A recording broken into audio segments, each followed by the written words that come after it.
हिरण्यकश्यप प्रहलाद जी को बुला करके कहा कि तुम्हारा भगवान है कहां, तुम अपने भगवान का परिचय बताओ, कुत्र।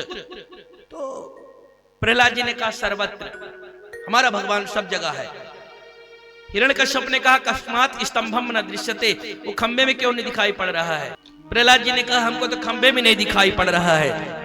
तो क्रोध में भर करके खंबे पर प्रहार किया और इतना जोर से प्रहार किया, खंबा देखते देखते टूट गया।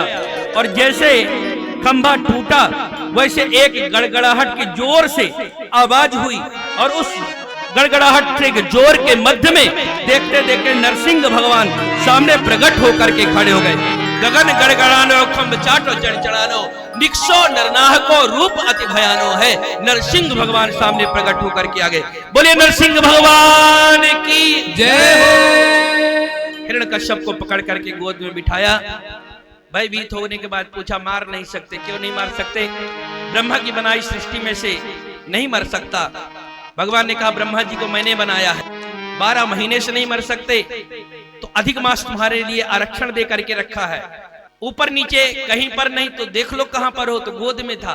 बाहर भीतर नहीं मर सकते तो देहरी पर भगवान लेकर के बैठे थे। अस्त्र शस्त्र से नहीं मरना है तो नख भगवान ने कहा ना अस्त्र है ना शस्त्र है। भगवान ने हिरण्यकश्यप को मार करके उसके अस्थियों को अपने ऊपर पहन लिया। जैसे अस्थि को पहना, देवता लोग भयभीत हुए स्तुति करने के लिए, सब भयभीत हो गए। पर सोमुपाद मूले पतितम तमर्भकम विलोक के देव कृपया परिप्लुता उत्ताप तच्छीण दधात कराम्बुजम काला ही वित्रास धिया कुतो भयम। सब लोग डर के भाग गए। प्रहलाद जी चरणों में पड़े तो गोद में ले लिया। वरदान मांग लो, नहीं कुछ नहीं चाहिए, कुछ तो मांग लो, एक ही वरदान दे दीजिए। हमारे पिता ने आपसे दुश्मनी रखी है, उसके बदले में उनको नरक की यातना न मिले।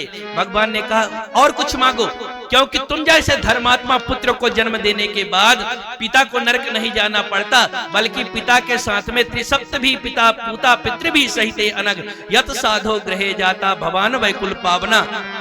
जिस घर में एक वैष्णव पुत्र उत्पन्न हो जाता है उस घर का 21 पीढ़ी अपने आप उद्धार हो जाती है, उसका कल्याण अपने आप हो जाता है। कुछ मांग लो। तो प्रहलाद जी ने कहा एक वरदान दीजिए, मन में बसी बस चाहे मेरी पद पंकज नित्य पखारा करूं, मन मंदिर में बिठला के तुम्हें नरसिंह का रूप निहारा करूं। आप मुझको नित्य इसी नरसिंह भगवान के रूप में दर्शन देते रहें, यही चाहिए और कुछ नहीं चाहिए।